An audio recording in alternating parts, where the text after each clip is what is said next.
Sa ibang balita naman, inaasang ibayo pang lalakas ang ugnayan ng Pilipinas at Estados Unidos sa larangan ng seguridad, kalakalan, turismo at kooperasyon sa rehabilitasyon ng mga lugar na hinagupit ng Bagyong Yolanda. Ito kaugnayan ng pagbisita ni US President Barack Obama sa Pilipinas sa darating na Lunes. Si Rocky Ignacio ang ating tagapagbalita. Tatlong aspeto ang palalakasin ng Pilipinas at Estados Unidos sa pagtalaw sa bansa ni US President Barack Obama sa susunod na linggo. Ang pagdating sa Pilipinas ng lider ng Amerika ay bahagi ng kanyang Asian Tour. Kasama rin sa magiging pag-uusap ni Pangulo Aquino at Obama ang patuloy ang rehabilitasyon sa mga lugar na sinalanta ng Super Typhoon Yolanda.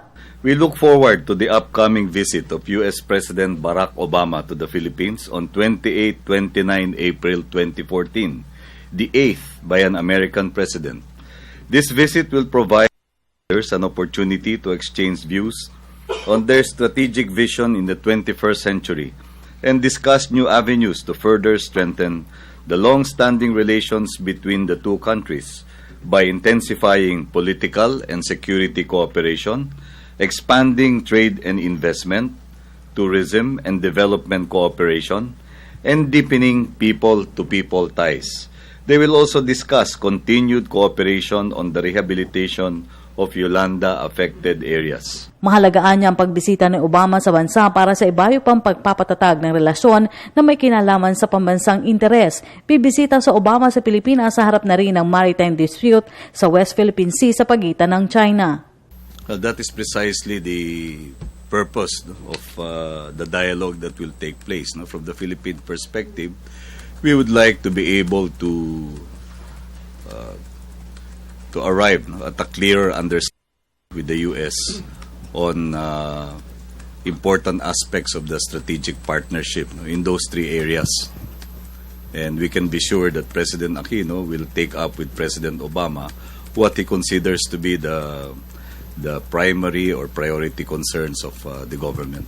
So the President will make sure that we don't walk away from this discussion empty-handed.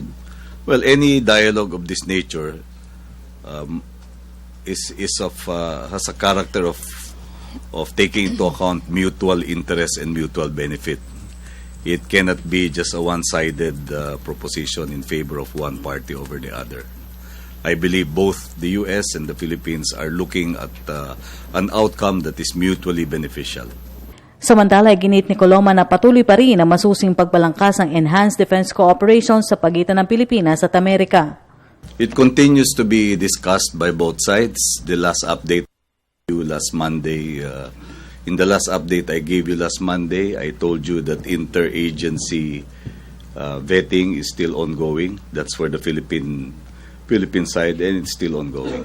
Git pa nakalim, hindi naman sa defense and security lamang ang sentro ng relasyon ng dalawang bansa dahil katuwang rin ng Pilipinas ang Amerika sa pagbangon ng bansa sa kahirapan sa ilalim ng Millennium Development Goals kung saan nakapaloob ang implementasyon ng Pantawid Pamilyang Pilipino.